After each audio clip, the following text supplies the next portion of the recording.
I'm Jess Joyce, and this is SEO in 2025. Oh my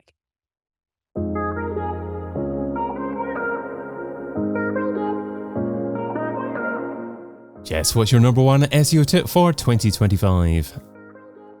My SEO tip for 2025 is to integrate as many prospects' questions into your content to ensure that you're answering whatever they're looking for before they need it.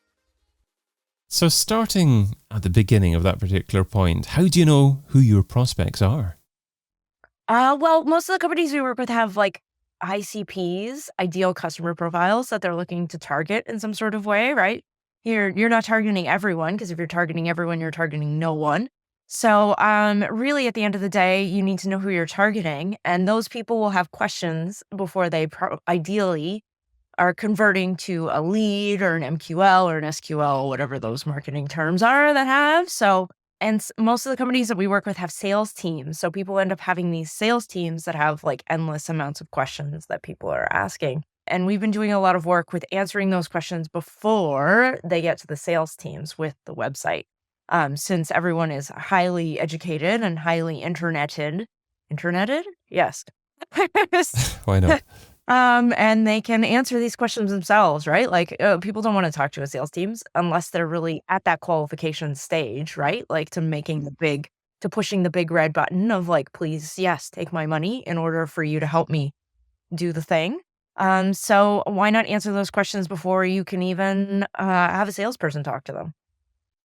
So how do you find out what these questions are? I mean, do you need to understand a customer's needs and pain points first before getting to the questions? 100%. Yeah. Understanding their needs and pain points are 100% part of the game. So this is like a little bit less SEO, honestly, but it's more SEO. So it doesn't really involve as much keyword research, although that kind of comes into it too. If your product is commoditized enough that people are looking for it at any other level, then that might still be valuable. But we use a lot of sales recordings. So like Gong and like any of the transcription services that come out of things, we take all of that information and actually are able to craft their pain points and craft their questions and be able to pull that information out and their needs into information that we can use on the website to craft content out of, which is very informational and wonderful and helpful to anyone that's looking for your product. Is that gong.io that you're talking about? Yes, sir. Yeah.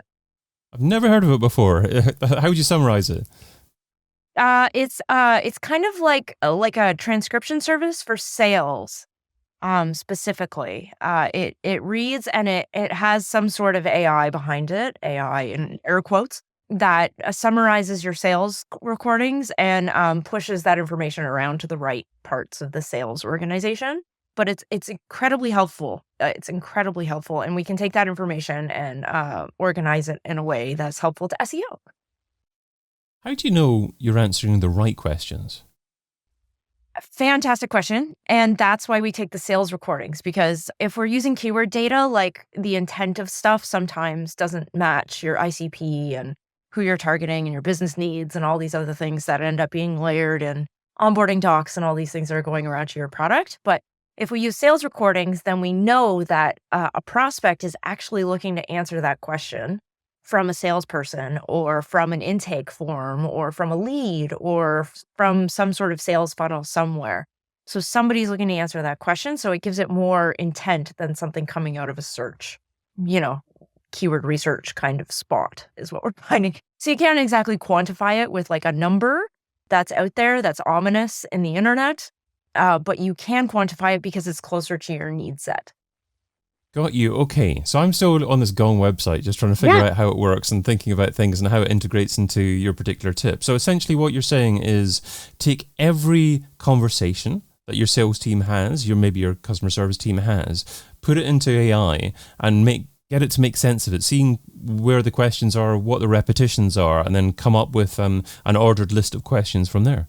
Yeah, exactly. Definitely. And then you can turn those into the best content that you can do to answer your searchers' questions, right?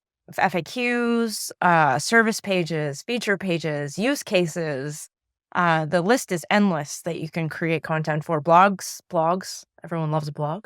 Uh, so, YouTube videos, shorts, TikToks, my goodness, whatever you can do. We've seen a lot of companies have really wonderful work with their product teams and having a face being able to answer those questions on a YouTube channel before your prospects even convert to leads. I mean, is it something that you can do yourself with AI? I mean, could you create your own custom GPT to do that specific task, do you think? We may have done that. we we may have done that. So stay tuned. Yeah, we may have done that for this kind of informational wonderfulness. Do you like the way I'm thinking? Yeah. Yeah. Yeah. Okay. So data from sales, does it present any legal issues with taking that kind of data from conversations with customers, or do you simply just need to make customers aware at the beginning of calls that you may be recording calls to assist with training or something like that? Yeah, it's definitely that. Gong has its own level of legalness that people run through. So whenever they have those sales calls, they do have like a little thing that comes up, much like when you're in a Zoom and it starts recording, it says here to authorize that you're being recorded for this. Gong has the same level of legality that goes through that, as do most of these AI transcription services. So there is GDPR compliance and what are the other ones? COPA and a bunch of the other ones that end up going through. So it is above board as far as the legalities go. Yes, definitely. Absolutely, I would expect nothing less. Yeah, not from an SEO. Yeah, everything would be Yeah. above board from an SEO. Okay, so there's a lot of data there. How do you focus on the data that's more likely to be more useful for the business? We end up doing a bunch of scanning through that. So that's where that custom GPT comes in.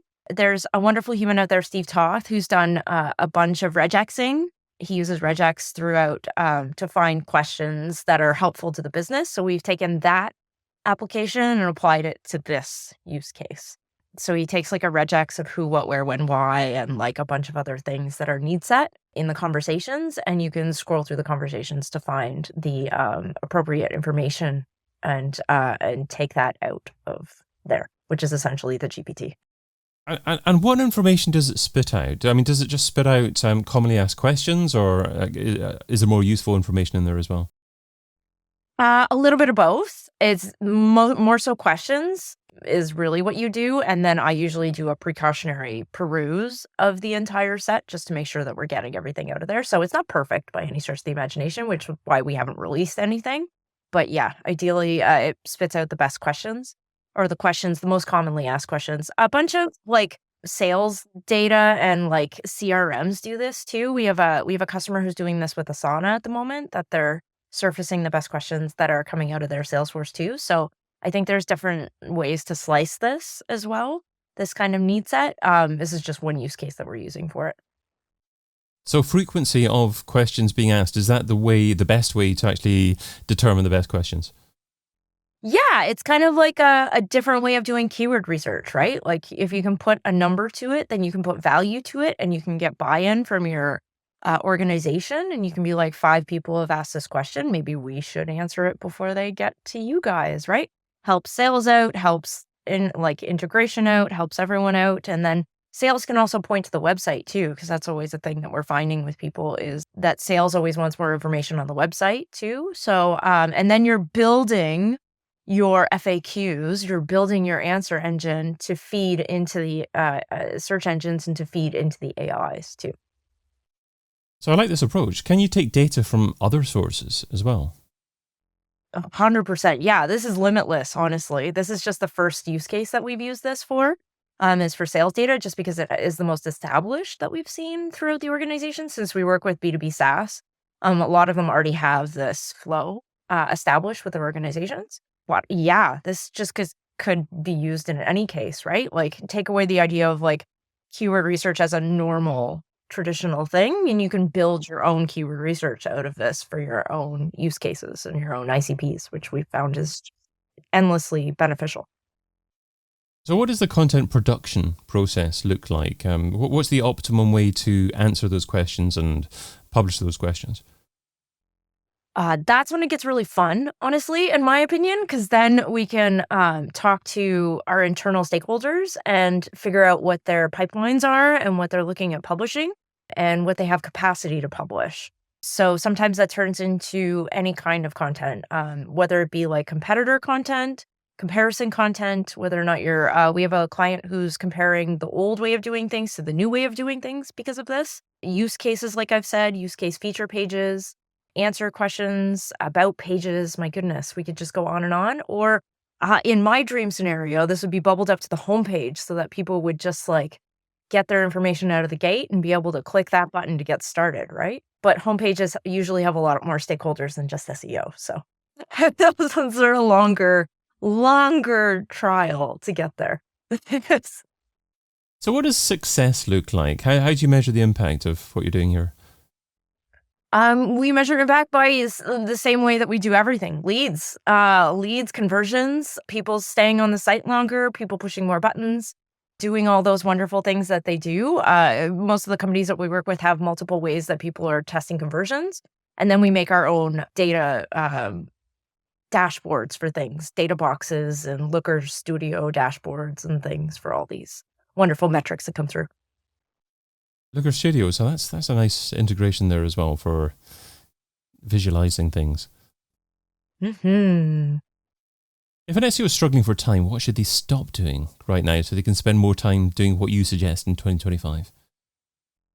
Writing meta description tags. For the love of cheese and crackers, I love a meta description tag, but like, move to the money. Move to the money.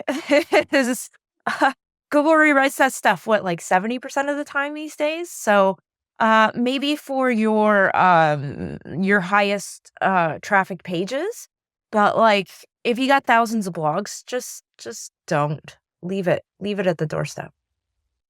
For the love of cheese and crackers, should you actually use AI to produce meta descriptions or just not have them? I just wouldn't. I just leave them for now, I think. I think, yeah, the intent of some of those bottom of funnel pages is so mixed and all over the place that I think I would let Google decide those at that point, honestly. Wow. So you wouldn't say Google's less likely to rank your page prominently if you don't have a meta description? Yeah. I think once it starts getting traffic, sure. But like if you have thousands of blog posts, like I think, and I've seen I've seen a few people try to do this, is they try to get buy-in to refresh all their meta descriptions, which I think is just a nonsense project. Move to the money, which is where you can move upstream and get more buy-in and get your clients to be happier in the long term. I mean, I guess you can use some automation just to take a phrase from your body content and use that. Yeah, you can do the same with your alt tags at this point too. So I think automations are very helpful for that. And when you're talking about moving to the money, do you mean focusing just on bottom of the funnel first of all? Because obviously SEO used to be a game of long tail, start of funnel, capturing people before they're even imagining that they want something from you. Yeah.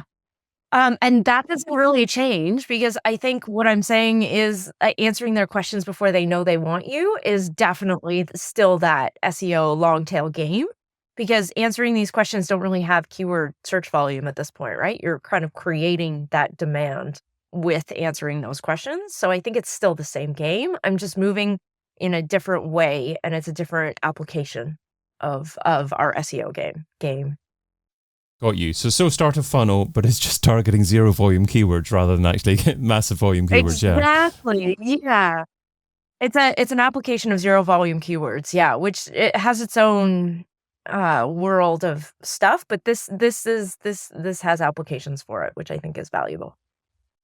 And handling client pushback about that? Is there client pushback about not targeting high volume keywords? The only pushback we get is that it takes a long time to get this information out of sales hands or out of the hands that it's currently sitting in. So it's usually something that we don't do for the first 2 months, just because we have to wait for everybody to understand that this is what we're doing, and really outline the process as clearly as possible with folks. But once we do get access, it's wonderful, and people are really happy with the results. Jess Joyce is an SEO consultant, so you can find her over at jessjoyce.com. Jess, thanks so much for being part of SEO in 2025. Thank you, David. I've been your host, David Bain. Get your copy of SEO in 2025, the book, over at SEOin2025.com.